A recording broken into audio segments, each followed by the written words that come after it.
किसान भाइयों, फसल बोने से पहले बात आती है खेत की तैयारी की। तो खेत की तैयारी सभी से महत्वपूर्ण होती है, क्योंकि खेत की तैयारी के ऊपर ही आपकी फसल का उत्पादन और उसका जो प्रोडक्शन वगैरह सभी निर्भर करते हैं कि फसल आपकी कितनी अधिक उत्पादन देगी, उसमें कितना रोग आएगा, कितना खरपतवार निकलेगा। ये सभी खेत की तैयारी के ऊपर निर्भर करता है। तो बात करें खेत की तैयारी के बारे में, उससे पहले अगर आप हमारे चैनल पर नए आए हैं तो चैनल को सब्सक्राइब कर दीजिए, वीडियो को लाइक कर दीजिए और अन्य किसान भाइयों तक वीडियो को शेयर कर दीजिए, जिससे उनको भी आने वाली खेती बाड़ी की जानकारी उपलब्ध हो सके। तो बात करें खेत की तैयारी के बारे में, तो खेत की तैयारी सबसे महत्वपूर्ण होती है। उसके लिए आपको पहले खेत की अच्छे से गहरी जुताई करवानी है। अभी क्या गर्मी का सीज़न चल रहा है, तो आपको एक बार उसकी खेत की गहरी जुताई करके खेत को छोड़ देना है लगभग 10 से 12 दिन के लिए।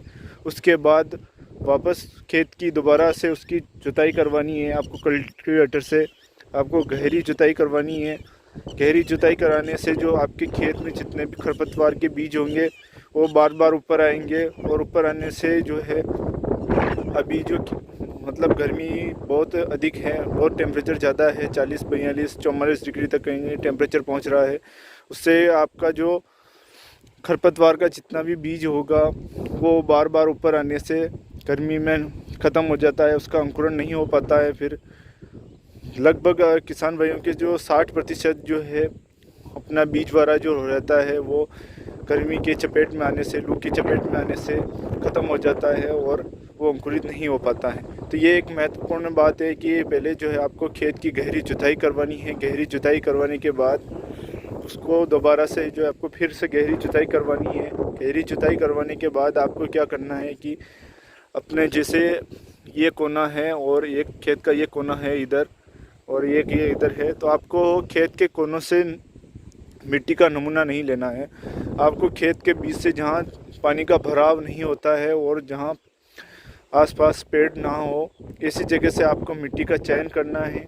मिट्टी का चयन इस प्रकार करना है कि आपको पहले लगभग 2 किलो मिट्टी लेनी है। 2 किलो मिट्टी लेने के बाद उसको आधा कर देना है, फिर उसको वापस अच्छे से मिक्स करके फिर उसको वापस आधी कर देनी है, और फिर उसको वापस मिक्स करके फिर उसको वापस आप आधी कर देंगे। ऐसे करके आप लगभग 100 ग्राम मिट्टी लेकर उसको जांच केंद्र में भेजें जहाँ मिट्टी परीक्षण होता है, और मिट्टी का आप परीक्षण जरूर करवाएं, क्योंकि मिट्टी परीक्षण से ही अपन को पता चलता है कि उसमें खेत में अपना कितना खनिज पदार्थ है कि नहीं है। उस खेत में फसल को जितने पोषण की आवश्यकता होती है उतना पोषण उस खेत में पर्याप्त मात्रा में उपलब्ध है या नहीं है। उससे जो अपन बराबर खेत में पोषक तत्व डाल सकेंगे और उचित मात्रा में अपन उसको पोषक तत्व दे सकेंगे। अगर अपन बात करें कि कई किसान भाई जो होते हैं वो बिना जांच कराए खेत में अधिक से अधिक पेस्टिसाइड और फर्टिलाइज़र का उपयोग करते हैं, उससे उनका उस फसल में अधिक उत्पादन आता है और साथ में जो है पिछली जो फसल होती है उसमें वो फर्टिलाइज़र वगैरह उसमें नुकसान करता है। तो ऐसा ना करें, पहले खेत को अच्छे से नमूना लें, उसकी जांच करवाएं, फिर उसमें जो आपको पता चल जाएगा कि आपके खेत में कितने खनिज पदार्थों की आवश्यकता है, कितने उसमें पोषक तत्व हैं या नहीं हैं। उसी के हिसाब से आप उसमें खेत में फर्टिलाइज़र वगैरह दें।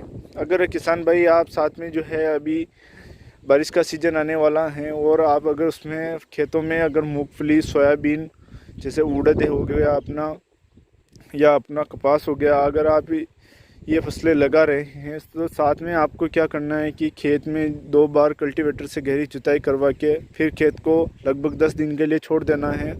और उसके बाद आपको 1 एकड़ में 2 कट्टे सिंगल सुपर फास्फेट के आपको उसमें खेत में छिड़वा कर अच्छे से उसको बराबर समान मात्रा में उसको खेत में तो आप उसका जो है आपको छिड़काव कर देना है। छिड़काव करने के बाद आपको खेत में अच्छे से पाटा लगा देना है। पाटा लगाकर मिट्टी को समतल कर लेना है, और आपको उसमें जो है कि आपको क्या करना है कि उसके बाद आपको खेत की अच्छे से एक बार उसमें जो अपना हमारे इधर जो उसको बोलते हैं कुली, और उसको अच्छे से चला देना है, जिससे क्या होगा कि गर्मी की चपेट में आने से आपकी जो मोटा घास होती है, मोटा घास वगैरह ये ख़त्म हो जाएगी और अगली फसल के लिए आपका खेत अच्छे से तैयार भी हो जाएगा।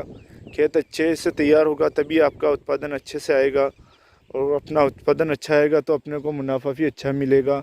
क्योंकि अगर अपना खेत का प्रोडक्शन अच्छा नहीं आता है तो किसान भाई के लगभग आज की समय में मतलब खर्चा ही इतना है कि उसको मुनाफा मिल नहीं पाता है और वो कर्जे के नीचे आ जाता है। तो आपको खेत की तैयारी अच्छे से करवानी है और अच्छे से उसकी जांच करवानी है। जांच करवाने के बाद उचित मात्रा में आपको फर्टिलाइज़र वगैरह देना है, ना तो अधिक देना है और ना कम देना है, जिससे आपका उत्पादन अच्छा आ सके। अगर आप मक्का वगैरह की फसल लगा रहे हैं तो आप उसमें DAP या 12-32-16 NPK दे सकते हैं। उसमें आपको इतनी जो अपना सिंगल सुपर फास्फेट रहता है उसकी सल्फर की इतनी अधिक आवश्यकता नहीं होती है।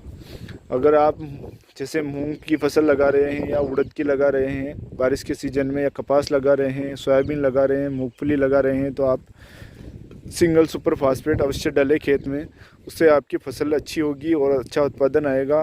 इसी के साथ अगर आप ने अभी तक हमारे चैनल को सब्सक्राइब नहीं किया तो हाथ जोड़कर निवेदन है, आप हमारे चैनल को सब्सक्राइब कर दीजिए, वीडियो को लाइक कर दीजिए, अन्य किसान भाइयों तक शेयर कर दीजिए। इसी के साथ मिलते हैं अगले नेक्स्ट वीडियो में। तब तक के लिए जय हिंद, वंदे मातरम, धन्यवाद।